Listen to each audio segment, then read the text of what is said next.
Il y a des Donc, gaullistes c'est libéraux, Yael il y a des Goz. gaullistes libéraux, des gaullistes souverainistes et une gaulliste sociale européenne comme vous dans la campagne.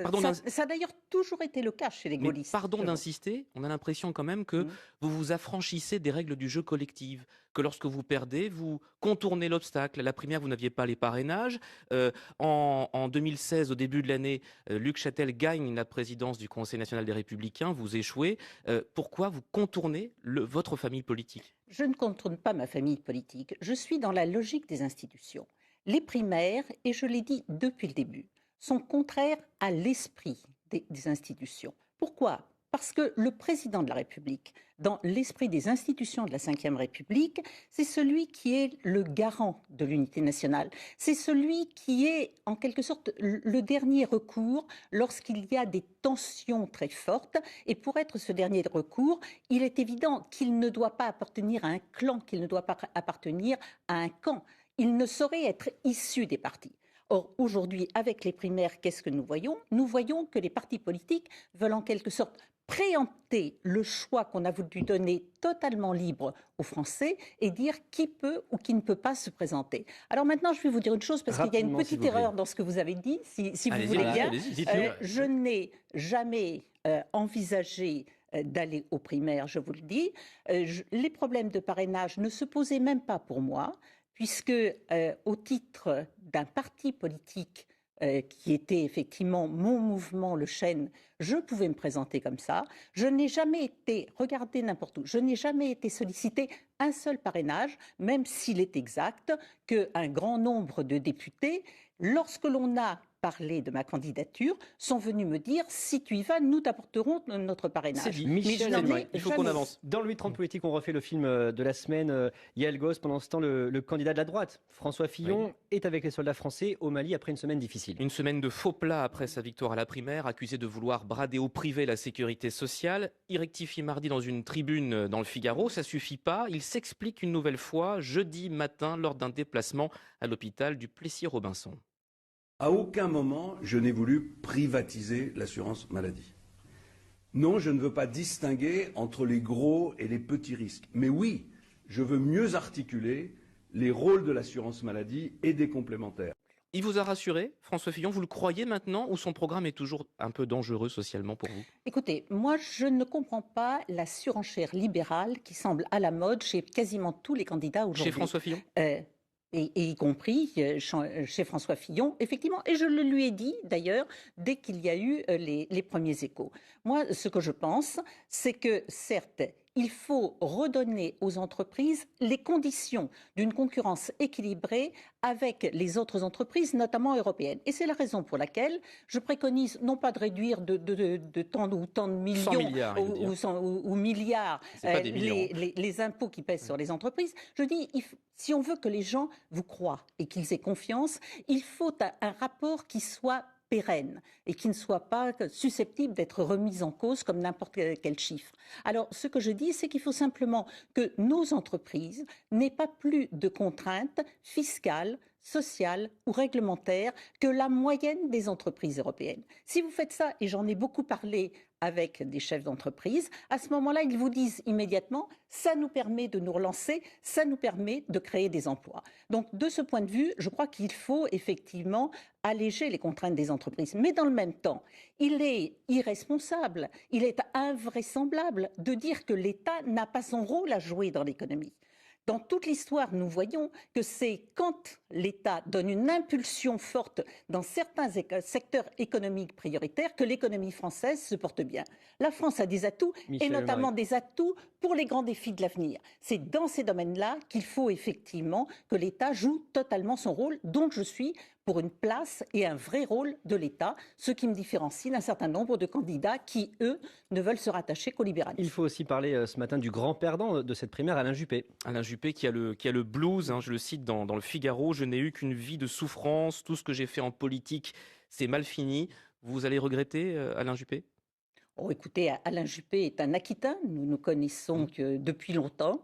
Ceci dit, je pense que c'est un grand maire de Bordeaux. Et si vous voulez, moi, mon expérience personnelle, c'est qu'effectivement, cet ancrage local et la faculté Plus précisément, d'agir, il était plus social, plus humaniste que François Fillon, c'était plus Oh, proche de vos écoutez, idées? non, écoutez, je ne suis pas là pour parler des autres ou pour parler des Pour querelles parler de des vous. uns et des autres. Parlons de ce qui intéresse réellement les Français, c'est-à-dire de leurs problèmes, si vous voulez bien. Michel Allumari, reste avec nous s'il vous plaît. On continue. Plusieurs fois ministre, évidemment, et notamment, Yael, aux Affaires étrangères. Et c'est à ce titre-là qu'on imagine que la situation en Syrie et à Alep, ville martyre, vous préoccupe. Comment l'Europe doit-elle réagir? Faut-il être sur une ligne pro-russe? Là encore, François Fillon a dû sortir de son silence. C'était jeudi à Bruxelles. Ça fait 5 ans maintenant que le peuple syrien vit le martyre. L'indignation est nécessaire, mais elle n'a jamais sauvé une vie humaine. L'indignation est nécessaire mais n'a jamais sauvé une vie humaine. Jean-Marc Ayrault dénonce le cynisme glacial, je le cite, de François Fillon.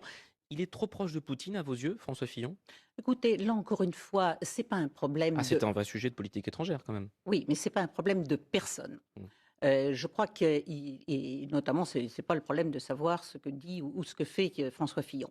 Nous avons une situation qui est dramatique. Et moi, qui ai créé au Parlement européen le groupe de travail pour la protection des chrétiens d'Orient, des minorités religieuses et pour la tolérance religieuse, je reçois régulièrement, quasiment tous les mois, des hautes personnalités, notamment religieuses de cette région, mais également les ambassadeurs ou des journalistes ou des gens des ONG. Cette situation en Syrie est dramatique. Elle est extrêmement dangereuse, d'ailleurs aussi, il faut bien le dire, parce que, puisque je préside aussi la délégation pour les relations entre l'Union européenne et les pays du Golfe arabique, je suis amenée à regarder la situation de toute la région. Et il est évident que nous avons là l'un des points de crispation, et je dirais Alors, un des points de crise comment on pour fait le monde entier. Donc, ce que je dis, la première des choses, c'est que dans une situation comme celle-ci, dramatique pour les civils, parce que ce sont toujours les civils qui payent les guerres. Vous savez, j'ai été ministre de la Défense pendant 5 ans, je suis allée sur les territoires, sur des opérations extérieures, ce sont toujours les civils qui paient le tribut le plus cher à la guerre. Et ce que je dis à ce moment-là, c'est effectivement, quand on voit une crise, il faut d'abord intervenir dès le début et il faut intervenir avec tous les acteurs. Alors, je dis effectivement, Monsieur François Hollande, de la même façon que Monsieur Obama, ont eu tort au départ de dire nous ne parlons pas avec la Russie, nous ne parlons pas avec M. Poutine, alors que de toute évidence, la Russie joue un rôle depuis des décennies Donc François Fillon a la dans bonne cette attitude région. dans ce... Donc, c'est pas ça le problème. Il ne s'agit pas de dire on va dire amen à tout ce que veut M. Poutine, il s'agit simplement de discuter avec lui de ce que sont réellement les problématiques et de lui faire comprendre un certain nombre de choses. Et comme ministre de la Défense ou comme ministre de l'Intérieur, il m'est arrivé d'avoir des dialogues avec M. Poutine. Il est évident que si on lui présente les bons arguments, si on lui montre que c'est de l'intérêt de tous d'avoir une situation sécuritaire qui soit stable dans cette région du monde, parce qu'il y a des risques d'explosion absolument partout, c'est un langage qu'il peut comprendre. On a eu tort de ne pas faire ça. Et aujourd'hui, soyons très clairs, je dis il faut que tout le monde soit autour de la table.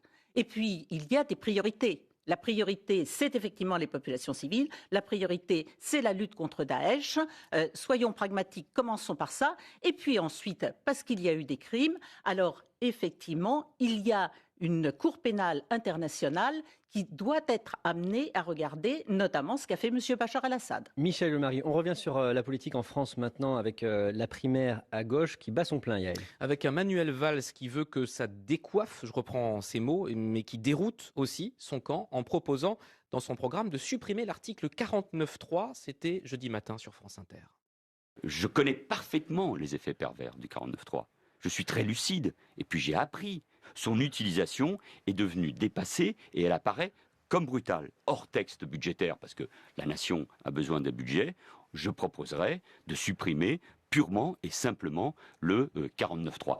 Oui, sauf que le 49.3, il en a eu bien besoin pour faire passer ses réformes Macron et loi travail. Il faut revoir la Constitution. Vous qui êtes gaulliste, on le garde, le 49.3? Écoutez, moi, ce que je constate, effectivement, c'est qu'il y a là aussi un effet de mode et que vous avez beaucoup de candidats, surtout à gauche d'ailleurs, qui disent il faut changer les institutions de la Ve République, il faut passer à la Sixième République. En général, quand ils sont élus, ils s'en accommodent tout à fait de ces institutions de la Ve République parce que la Constitution de 1958 nous a permis de traverser bien des crises, parce que la Constitution de 1958 a finalement garanti une stabilité nécessaire à la vie des Français. Alors je dis, soyons plus respectueux à l'égard des institutions, faisons-les bien fonctionner.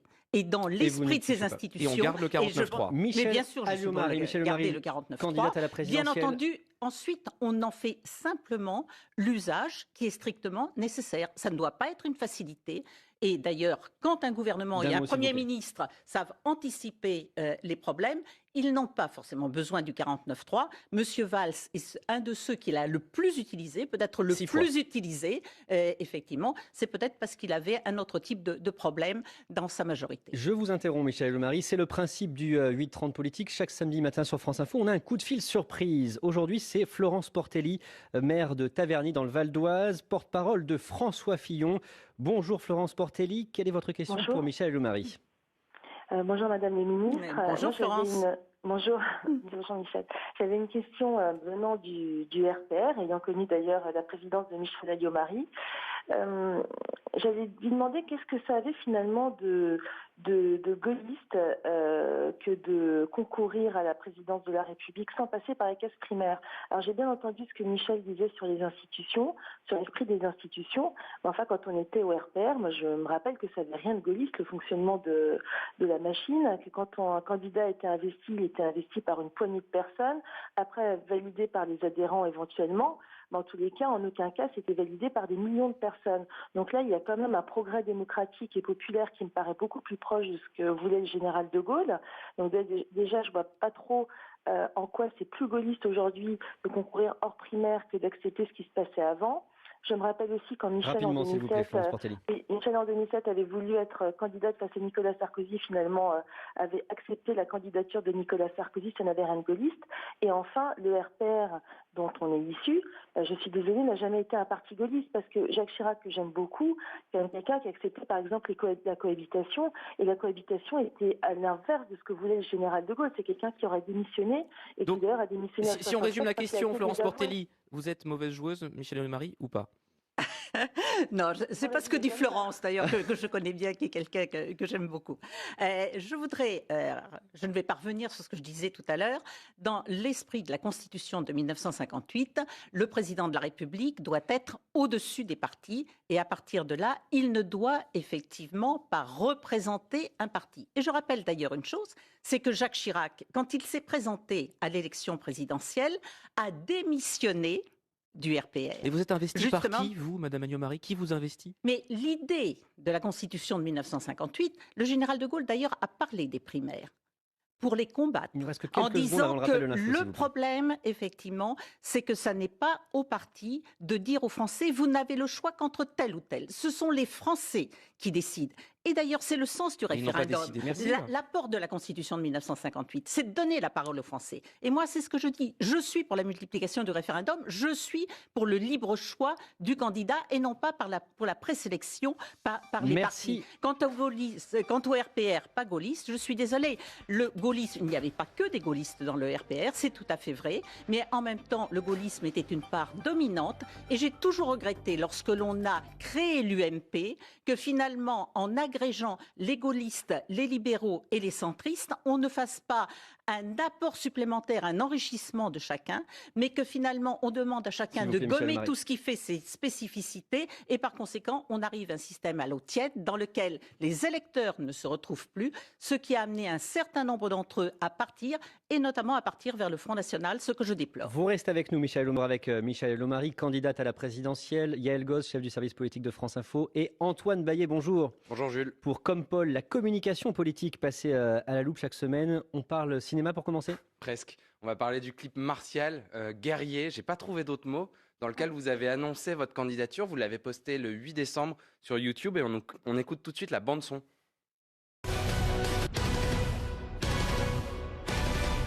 alio-marie2017.fr, c'est ça le message à la fin. Et c'est une vidéo qui a fait plutôt un flop à 2 niveaux. Ça a fait 15 000 vues sur YouTube, ce qui est assez faible. Et puis même dans les commentaires qui sont liés à cette vidéo, en fait, ce qui ressort, c'est qu'il n'y a rien, vous ne parlez pas dans ce programme, vous n'avez pas un mot de programme. Moi, j'aimerais que vous m'expliquiez les coulisses de cette vidéo. Qui l'a fabriquée ? Écoutez, ce sont mes équipes. Tout simplement. Quant à dire qu'il n'y a pas un mot de programme, je pense que ce n'est pas tout à fait exact. Il y a des photos de vous. Il y a des photos, effectivement, en situation. Ça n'est qu'un clip. Mais vous avez un message dans les propos que je tiens, qui sont extraits d'ailleurs d'une réunion publique que j'avais faite, d'un meeting que j'ai fait il y a quelques semaines ou quelques mois, et qui est justement l'esprit de conquête, l'esprit de reconquête. Moi, ce que je veux, effectivement, c'est que la France et les Français retrouvent l'esprit de conquête par rapport à l'espèce de défaitisme, par rapport au fait que la France, sur la scène internationale, ne joue plus le rôle qu'elle avait joué, par rapport au fait qu'il y ait beaucoup de Français qui quittent la France parce qu'ils ont l'impression qu'on ne peut plus y réussir. Antoine Baillet, vous nous parlez maintenant de la concurrence. Absolument. Je vais vous faire écouter ce qui s'est passé hier matin à 8h20 sur Europe 1. C'était la dernière interview en semaine de Jean-Pierre Elkabbach. On écoute. Ça vous touche, ces au revoir de Jean-Pierre Elkabbach? C'est quelqu'un dont vous étiez proche?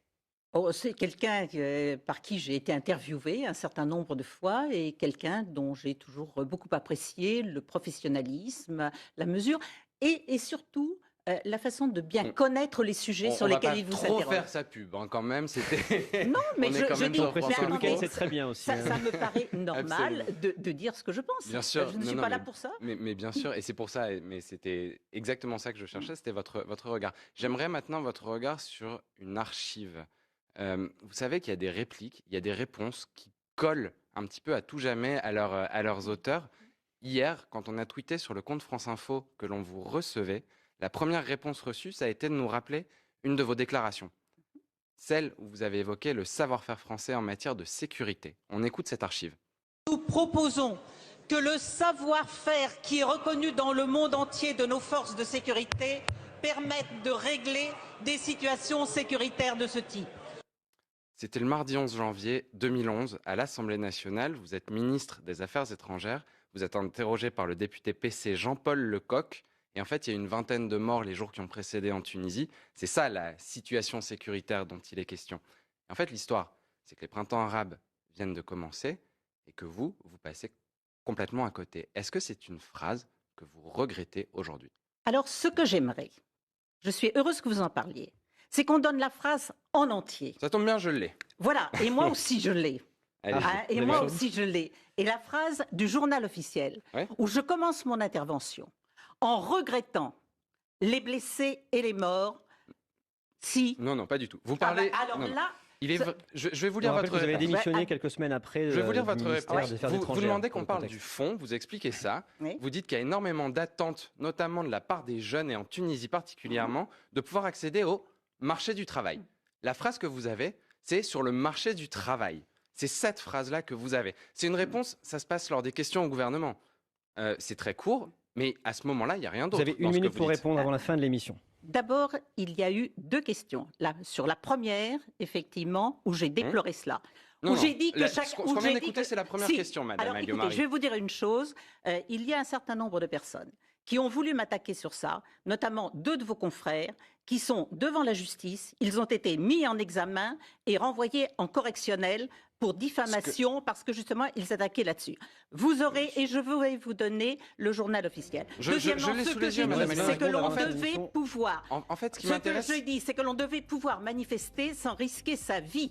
Et notamment, justement, c'est là où nous nous rejoignons, que les forces de l'ordre françaises savaient permettre aux gens de manifester sans qu'il y ait de blessés et de morts. Et que je proposais, c'est que l'on puisse apprendre aux forces de l'ordre tunisiennes, effectivement, à faire la même chose. Ce que je ne veux pas, c'est que l'on déforme mes propos. C'est trop facile, ce genre de choses. Et c'est peut-être le jeu des réseaux sociaux. Je m'attends à autre chose de la part de journalistes professionnels. Merci Michel Alliot-Marie. Nous sommes professionnels sur France Info. Merci Andoyer. Merci Yael Goz. L'information continue sur France Info. C'est la fin de cette émission. Si, c'est parce que ce bout de phrase que vous dites est totalement contraire à tout ce que j'ai toujours pensé, il y a tout ce que j'ai toujours dit. On l'a écouté, on se mettra pas d'accord, mais c'est pas grave. Mais moi, je vais vous donner effectivement Merci. le journal officiel. C'est la fin de l'émission. Restez sur France Info.